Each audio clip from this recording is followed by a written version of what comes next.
یا ایھا الناس اتقوا ربکم الذی خلقکم من نفس واحدہ، اے پوری انسانیت اس اللہ سے ڈر جاؤ، اس رب کا تقوی اختیار کرو جس نے تم سب کو ایک جان سے پیدا کیا، یعنی سیدنا آدم علیہ السلام، وَخَلَقَ مِنْهَا زَوْجَهَا، اور اسی جان سے اس کا جوڑا بنا دیا، یعنی سیدہ حوا۔ اس کانٹیکسٹ میں بخاری اور مسلم میں متفق علیہ حدیث ہے دونوں کتابوں میں کہ نبی صلی اللہ علیہ وآلہ وسلم نے فرمایا کہ عورت جو ہے وہ آدم کی ٹیڑھی پسلی سے پیدا ہوئی ہے، یعنی سیدہ حوا پیدا ہوئی حضرت آدم علیہ السلام کی پسلی سے، اور وہ جوڑا بن گیا ان کا، اور پھر اس جوڑے سے کیا ہوا، وَبَثَّ مِنْهُمَا رِجَالًا كَثِيرًا وَنِسَاءً، اور پھر ہم نے مرد و عورت کے اس جوڑے سے کثیر تعداد میں مرد اور عورتیں اس زمین کے اوپر پھیلا دی۔ اس کی تفصیل ہمیں قرآن و حدیث میں نہیں ملتی کہ یہ کس طریقے سے ہوا، البتہ سابقہ جو ہمارے پاس نالج ہے اسرائیلی روایات کی شکل میں جیوز اور کرسچنز کے ہاں، اس سے ہمیں تھوڑا بہت اس کا اشارہ ملتا ہے کہ حضرت آدم اور سیدہ حوا علیہم السلام، ان کے ہاں ایک جوڑا صبح کے وقت پیدا ہوتا تھا اور ایک جوڑا شام کے وقت، اور وہ بڑے مختصر وقت میں جوان بھی ہو جاتے تھے، چونکہ اللہ نے اب سٹارٹ تو لینا تھا نا، سٹارٹ کے وقت تو کچھ نہ کچھ ایسی ایکٹیویٹی پرفارم ہونی تھی نا، اور پھر جو صبح کے وقت جوڑا ہوتا تھا نا اس کا کراس شام والے جوڑے کے ساتھ ہوتا تھا، یعنی صبح کے وقت جو لڑکا تھا اس کا نکاح شام والی لڑکی کے ساتھ، اور جو شام والا لڑکا ہے اس کا صبح والی لڑکی کے ساتھ، اس طرح کراس ہوتا تھا۔ اور جب یہ سلسلہ شروع ہو گیا اس کے بعد پھر اللہ تعالیٰ نے جو بہن اور بھائی والا رشتہ ہے، جو پہلے اس وقت میں ظاہر ہے کہ ایز اے لاسٹ ریزارٹ اس کو آغاز کرنے کے لیے وقتی طور پر حلال تھا، اس کو قیامت تک کے لیے حرام کر دیا۔ وہ ابدی حرمت والے رشتے کون کون سے ہیں وہ بھی سورۃ النساء میں آ جائیں گے۔ تو اس طریقے سے یہ معاملہ چلا، اور اسی کانٹیکسٹ میں وہ قابیل اور حابیل کا واقعہ بھی ملتا ہے، وہاں پہ بھی ان کا کنفلکٹ اسی بات پہ ہوا تھا، اس پہ میری ڈیٹیل ویڈیو ریکارڈڈ ہے، سورۃ المائدہ میں وہ واقعہ آئے گا، پھر انشاءاللہ اس پہ ہم گفتگو کریں گے۔ تو اللہ تعالیٰ فرماتا ہے کہ اس جان سے اس کا جوڑا یعنی سیدہ حوا کو پیدا کیا، اور کثیر تعداد میں پھر مرد و عورت اس زمین کے اوپر بسا دی اللہ نے۔ واتقوا اللہ، ڈر جاؤ اس اللہ سے، اس کا تقوی اختیار کرو۔ الذی تساءلون بہ والارحام، وہ اللہ کے جس کے ذریعے تم ایک دوسرے سے سوال کرتے ہو، یعنی جب معاملہ بالکل پھنس جاتا ہے تو آخر میں انسان کہتا ہے یار اللہ کے لیے جانے دو، اللہ کے لیے معاف کر دو، ٹھیک ہے اس کی غلطی ہے لیکن اللہ کا واسطہ۔ تو اللہ تعالیٰ فرماتا ہے تم اپنے جھگڑوں میں جب بالکل بے بس ہو جاتے ہو تو جس ذات کا حوالہ دے کر ایک دوسرے کو خوف دلاتے ہو کہ اللہ سے ڈرو، اس کے ساتھ یہ نہ کرو، اس اللہ کا تقوی پھر تم اختیار بھی کرو۔ یہ صرف ایک زبانی کلامی جملہ نہ ہو، جس طرح ہمارے اکثر لوگ یہ بولتے ہیں جی وہ جیڑی رات قبر ہی جی وہ باہر نہیں، جیڑی باہر ہے وہ قبر ہی نہیں، تو اس کے بعد تو یہ ہونا چاہیے کہ آج سے تم قبر کی تیاری بھی شروع کر دو۔ نہیں، یہ جملے وہ بدماش اور ہنڈے بول رہے ہوتے ہیں جو قاتلانہ حملے میں بچ جاتے ہیں، اور اس کے بعد ان کی کوئی لائف چینج بھی نہیں ہوتی۔ ہونا تو چاہیے اس کے بعد پھر وہ لائف بھی اس طریقے سے گزارے نا کہ آج کی رات اگر قبر میں چلے گی تو میں اللہ کو منہ بھی دکھا دوں۔ تو یہ ایک روایتی جملے ہیں، ایک علمی شہوت ہے کو پوری کر لے، جب تک پریکٹیکلی آپ اللہ کو اکاؤنٹیبل نہیں ہوتے۔ تقوی مسند احمد میں حدیث ہے صحیح سند کے ساتھ، اللہ کے محبوب صلی اللہ علیہ وآلہ وسلم نے حجۃ الوداع پہ جو خطبہ دیا تھا اس میں یہ الفاظ بھی تھے، مسند احمد میں آئے ہیں کہ آپ صلی اللہ علیہ وآلہ وسلم نے فرمایا کہ لوگوں تم سب کے سب آدم کی اولاد ہو، اور آدم کو اللہ نے مٹی سے پیدا کیا تھا، کسی گورے کو کالے پر، کسی کالے کو گورے پر، کسی سرخ کو سیاہ پر، کسی سیاہ کو سرخ پر کوئی فضیلت حاصل نہیں ہے سوائے تقوی کی، جو یہاں پہ بار بار آ رہا ہے، جو اللہ سے جتنا ڈر گیا۔ سورۃ الحجرات میں بھی آیا نا، ان اکرمکم عند اللہ اتقاکم، تم میں سے اللہ کے حضور مرتبے والا وہ ہے جو پرہیزگار ہو، اللہ سے ڈرنے والا ہو، یعنی کسی کے نسب کی بنیاد پہ اس کو فیصلہ نہیں ہونا۔ ہاں اگر نسب اس کا اچھا ہے اور اعمال بھی اچھا ہے تو پھر نسب ظاہر ہے وہ پھر ویلیو ایڈیشن کر دے گا. پھر سیدہ فاطمہ ہی جنتی عورتوں کی سردار ہوں گی جو بخاری مسلم میں آیا. پھر سیدنا حسن و حسین ہی جنتی نوجوانوں کے سردار ہوں گے جو جامعہ ترمذی کے اندر آیا اور مسند احمد کے اندر. لیکن پہلی چیز ہے کہ عمل بھی درست ہوئے. صحیح مسلم میں حدیث ہے، نبی علیہ السلام نے فرمایا جس کے عمل نے اسے پیچھے چھوڑ دیا اس کا نسب، اس کا خاندان اسے آگے نہیں کر سکتا. ہاں جس کے نسب نے اسے، جو عمل نے اس کو پیچھے نہیں چھوڑا، عمل اس کے درست ہے، تو پھر اس کا نسب اسے فائدہ دے گا. تو ہم ایکسٹریم رویوں پہ نہیں ہیں، ہم نسبت کو مانتے ہیں، لیکن نسبت یہ نہیں ہونی چاہیے کہ ہو سید اور سب سے زیادہ جو ہے وہ سوٹیں بھی وہی لگا رہا ہو. پھر تو اس کی عزت نہیں ہوگی جب تک اس کے اعمال نہیں ہوں گے.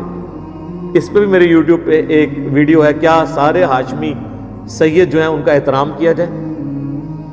تو یہ دیکھنا ہوگا کہ وہ سید ہونے کا حق بھی ادا کر رہے ہیں، نہیں صرف دعویٰ کرنے سے نہیں. تو اس مسند احمد کی حدیث میں الفاظ ہیں، کسی گورے کو کالے پر، کالے کو گورے پر، سرخ کو سیاہ پر، سیاہ کو سرخ پر کوئی فضیلت نہیں سوائے تقویٰ کے.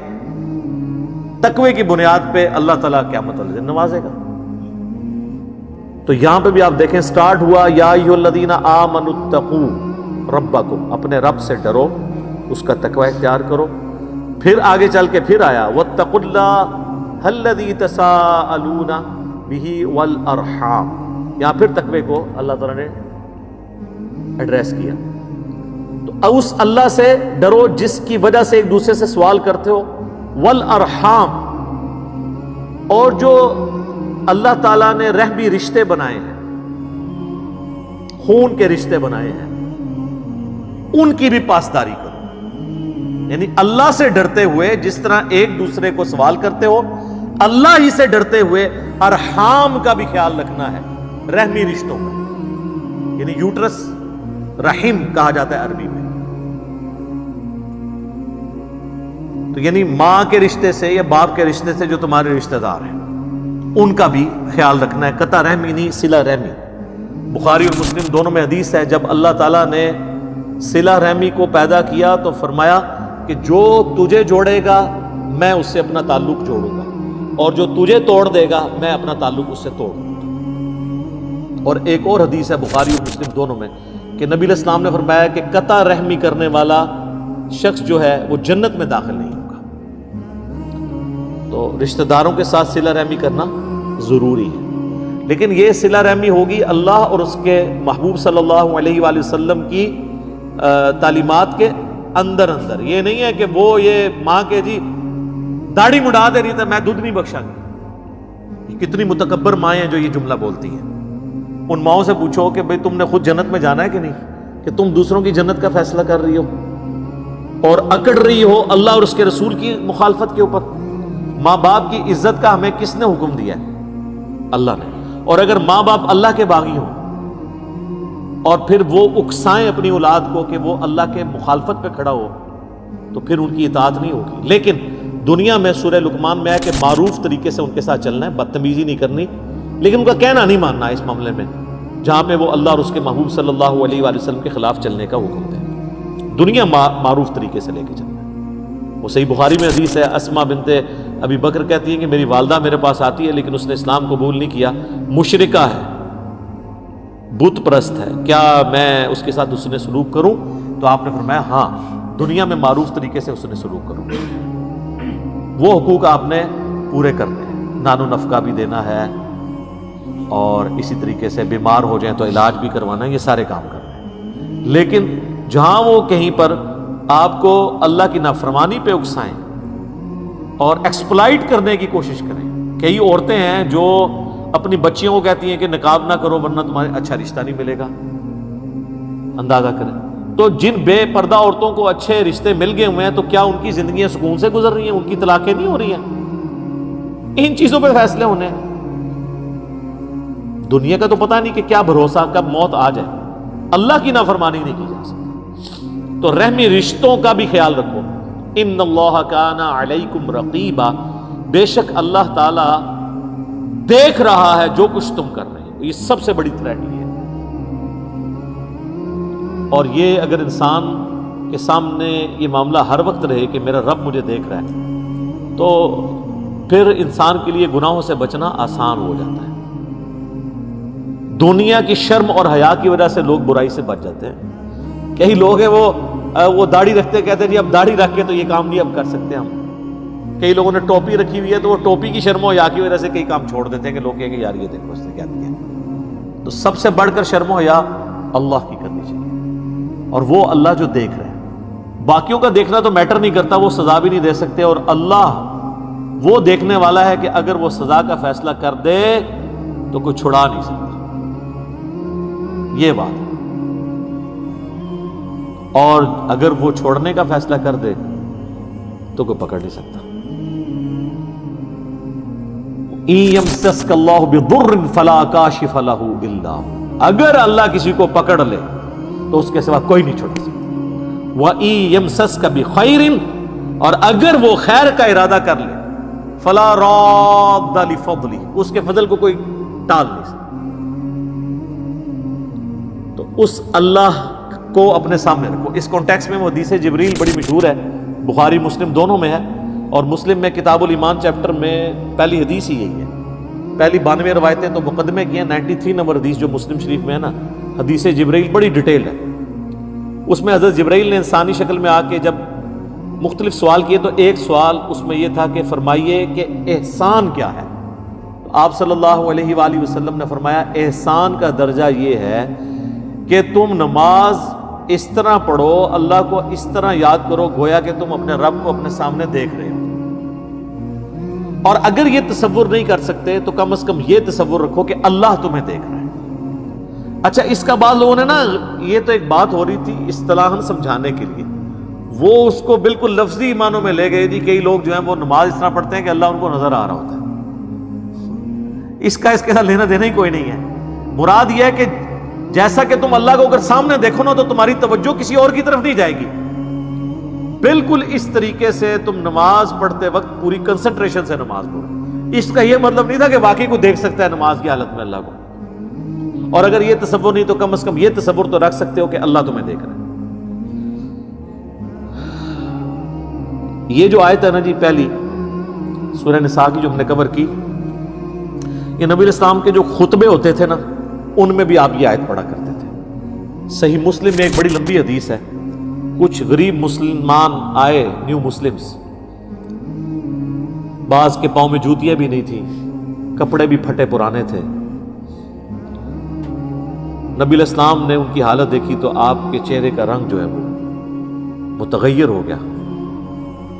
آپ نے لوگوں کو جمع کیا مسجد میں اعلان کروا کے، اور مسجد میں آپ نے ممبر لگا کے خطبہ دیا، اور خطبے کا سٹارٹ ہی آپ نے اس آیت سے کیا، سورۃ النساء کی آیت نمبر 1، یا ایھا الناس اتقوا ربکم الذی خلقکم من نفس واحدہ۔ یعنی بتانا تھا کہ یہ جو اب نئے مسلمان آئے ہیں یہ بھی تمہارے باپ آدم کی اولاد میں سے۔ اور پھر آپ نے اس کے بعد سورۃ الحشر کی وہ آیت تلاوت کی کہ اے ایمان والو اللہ کا تقوی اختیار کرو، اور ہر جان دیکھے کہ اس نے آگے کے لیے کیا عمل آگے بھیجا ہے، اللہ کی راہ میں صدقہ خیرات کر کے۔ یہ آیات سے آپ نے مسلمانوں کو موٹیویٹ کیا، پھر ترغیب دلائی کہ اللہ کی راہ میں خرچ کرو۔ تو لوگ اپنے اپنے گھروں کو گئے،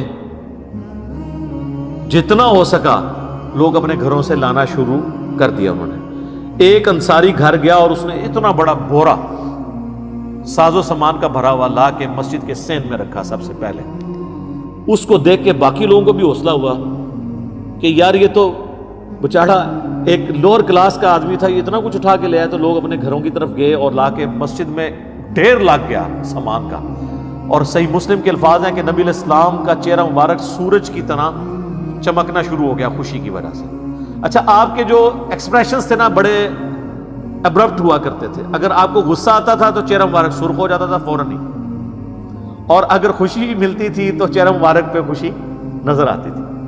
آپ اتنے خوش ہوئے، آپ نے فرمایا کہ جس نے اسلام میں اچھا طریقہ جاری کیا، یعنی یہ اس انصاری نے پہلا قطرہ بارش کا بنایا، تو جتنے لوگ اس پہ عمل کریں گے اس کا ثواب بھی اسے ملے گا اور ان کے ثواب میں بھی کمی نہیں ہوگی۔ اور جس نے اسلام میں برا طریقہ جاری کیا، جتنے لوگ اس پہ عمل کریں گے اس کا وبال اس جاری کرنے والے پہ ہوگا، اور جو خود کر رہے ہوں گے ان کا بھی چھٹکارا نہیں ہوگا، ان کے بھی وبال میں کمی نہیں ہوگی۔ یہ آدھی حدیث جو پیش کر کے بدعت حسنہ اور بدعت سیئہ ثابت کرتے ہیں، اس میں الفاظ ہے سنتن حسنتن اور سنتن سیئتن، یا حالت رفع میں پڑھیں گے تو سنتن حسنتن، سنتن سیئتن، اچھا طریقہ، اچھی سنت اور بری سنت۔ یہ سنت سے مراد طریقہ، تو اسلام میں اچھے طریقے جاری جو کرتا ہے اس کو ثواب ملتا ہے، بشرطے کہ دین نہ بدلے۔ جس طرح امام بخاری، امام مسلم نے کتابیں لکھی، حضرت ابوبکر، عمر، عثمان و علی نے تو کوئی کتاب نہیں لکھی حدیث کی، تو یہ ان کو طریقہ اللہ نے سجھایا، انہوں نے حدیث کو ریٹن فارم میں لے کے آئے۔ یہ اسلام میں اچھا طریقہ ہے، یہ بدعت نہیں ہے۔ بدعت تب ہوتی جب اس میں دین وہ سکھایا جاتا جو بابوں کا ہوتا۔ اس میں تو امام بخاری اپنی بات ہی نہیں کرتے، تو سند پہنچاتے ہیں نبی علیہ السلام تک۔ تو یہ اچھا طریقہ اور اچھی بدعت، اس میں فرق سمجھیں۔ بدعت چاہے اچھی ہو یا بری ہو، وہ بدعت ہوتی ہے اور اس پہ وبال ہے۔